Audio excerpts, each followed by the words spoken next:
probably, or should probably be, one of the most fundamental concerns, and it is the concern of the Goodluck administration's transformation agenda. Two things, elementary things, are hindering the development of agriculture. One, stable pricing. Two, knowing who will buy your product. Remember, there was this cassava revolution. Yes. People went and invested in cassava. The next season, nobody grew a cassava again. Why?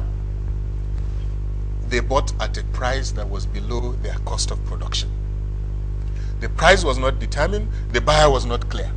Industry, trade, and investment, in order to bring the Abuja Commodities and Stock Exchange to the market for private sectors to take over. What does it do?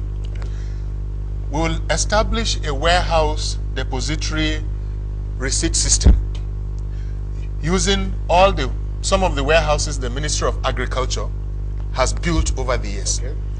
What it means is that if you grow cocoa, or you grow palm kernel, or you grow cotton, or granite, the Commodities Exchange will establish a price at which you're going to sell. You will know it a year ahead. That is a government agency? It will be a private sector agency. Okay.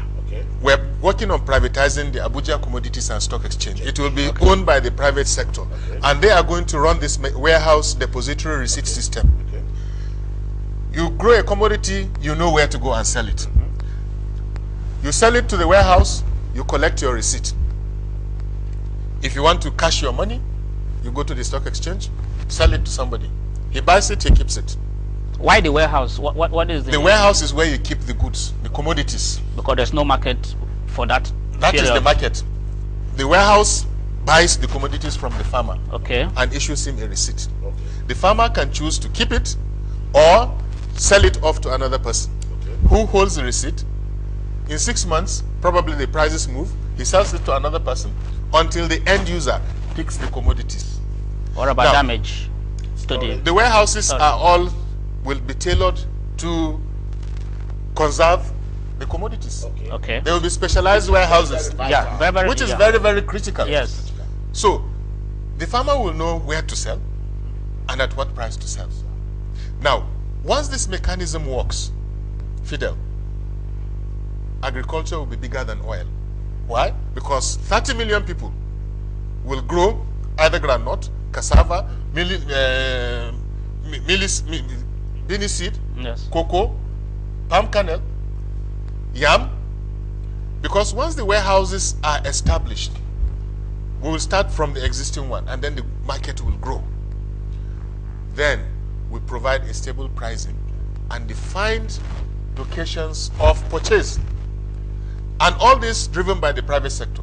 So like I told you earlier on, we're working with the Minister of Trade and Investment, we're working with the Minister of Agriculture, so that we can bring in and package this Abuja Commodities and Stock Exchange for investors, private sector investors, to buy. And already we have had some keen interest in it. Now, the investment opportunities are myriad. One, there's an investment opportunity for those who want to invest in warehouses. Yes. Specialized warehouses. Yes. That will store tomatoes, for example. Specialized warehouses that will store vegetables. Yes. Specialized warehouses that will even store roses. So you keep farming. People keep farming. Yeah.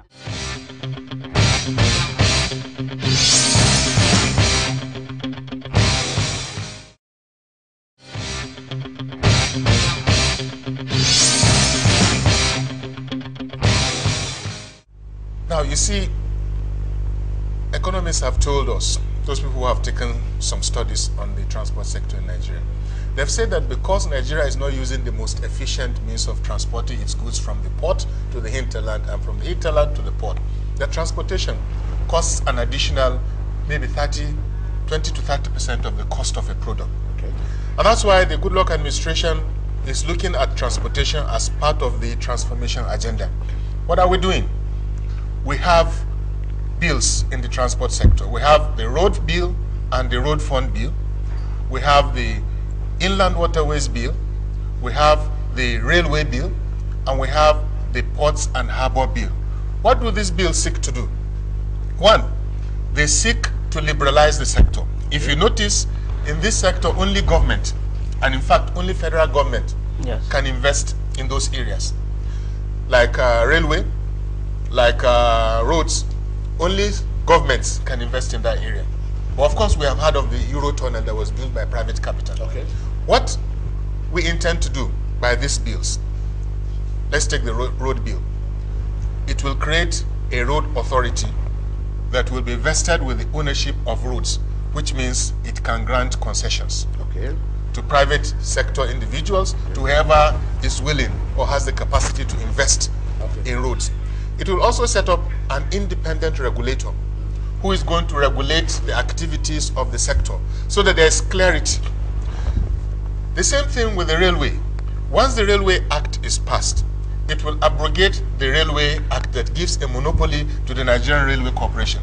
Right now, state governments cannot build railways, individuals cannot build railways. But once the law is passed, individuals can decide, I want to build a railway from Port Harcourt to Abuja. And I will charge whoever uses my track a fee. To make your money back. The same thing with our inland waterways. Is there a bill, in that direction? There are bills. In fact, the bills have gone through the National Council on Privatization. They have been reviewed by the Attorney General of the Federation. And by last week, I had a clean copy of all these bills. We're working on printing copies to send them to the Federal Executive Council through the respective ministers. The Minister of Transport will take his own bill. There are other bills also. There's the Postal Sector Reform Bill, which will be taken by the Minister of Minister of Information and Communication Technology. The Anti-Competition Bill, because you are moving away from less government and more private sector. So you have to play by the rules. So there will be an anti-competition bill that will be brought to the Federal Executive Council by the Minister for Trade, Industry, Trade and Investment. So all these bills seek to remove government monopoly, liberalize the sector, create regulators, separate regulation from policy formulation and operations, like was done for NCC, the telecommunication, like was done for power. It seeks to separate policy formulation from regulation and from operation. The ministry will be charged with the policy direction. The regulator will have all the capabilities to regulate the sector, determine how each operator operates in that sector. That way, in consonance with the transformation agenda of Mr. President, the sector will be liberalized and will create an environment for the private sector capital to move in.